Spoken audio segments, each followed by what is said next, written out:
এবার হামাসের সঙ্গে ইসরায়েলের বিরুদ্ধে যুদ্ধে নেমেছে আরও ৫ সংগঠন। শুধু তাই নয়, কাঁধে কাঁধ মিলিয়ে ইসরায়েলের বিরুদ্ধে একজোট হয়ে যুদ্ধ করছে সংগঠনগুলোর মুসলিম যোদ্ধারা। আর তাতেই দিন দিন যেন দুর্বল হয়ে পড়ছে বর্বর ইসরায়েলি বাহিনী।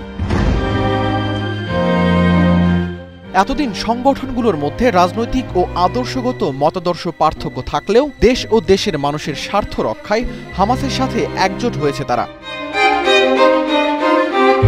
যার মধ্যে সবচেয়ে আলোচিত প্যালেস্টিনিয়ান ইসলামিক জিহাদ। পাশাপাশি রাজনীতিতে প্রতিদ্বন্দ্বী হওয়া সত্ত্বেও হামাসের সাথে কাঁধে কাঁধ মিলিয়ে লড়াই করছে ফাতার সশস্ত্র যোদ্ধারাও।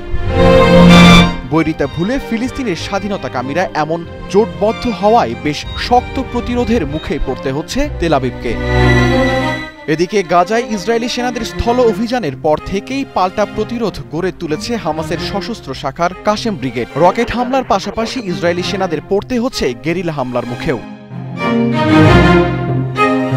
তবে হামাসের পর গাজা উপত্যকায় সবচেয়ে শক্তিশালী গোষ্ঠী ভাবা হয় প্যালেস্টিনিয়ান ইসলামিক জিহাদ PIG-কে।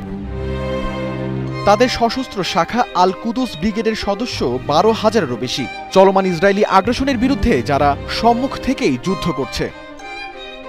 অন্যদিকে হামাসের সবচেয়ে বড় প্রতিদ্বন্দ্বী ফাতাহ। রাজনৈতিক মতবিরোধকে দূরে রেখে হামাসের সাথে লড়াই করছে ফাতার সামরিক শাখা আল আকসা শহীদ ব্রিগেডের সদস্যরা।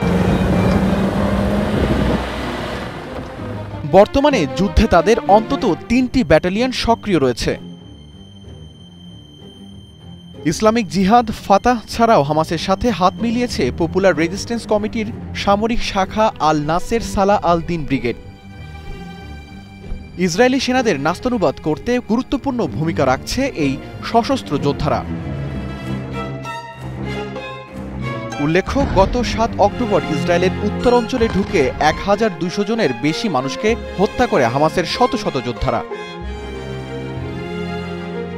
একই সঙ্গে আরও ২০০ জনের বেশি মানুষকে ধরে নিয়ে গাজায় জিম্মি করে ফিলিস্তিনি এই স্বাধীনতাকামী সংগঠনের সদস্যরা। পরে ওই দিনই গাজায় পুরো মাত্রায় যুদ্ধ শুরু করে ইসরায়েলি প্রতিরক্ষা বাহিনী।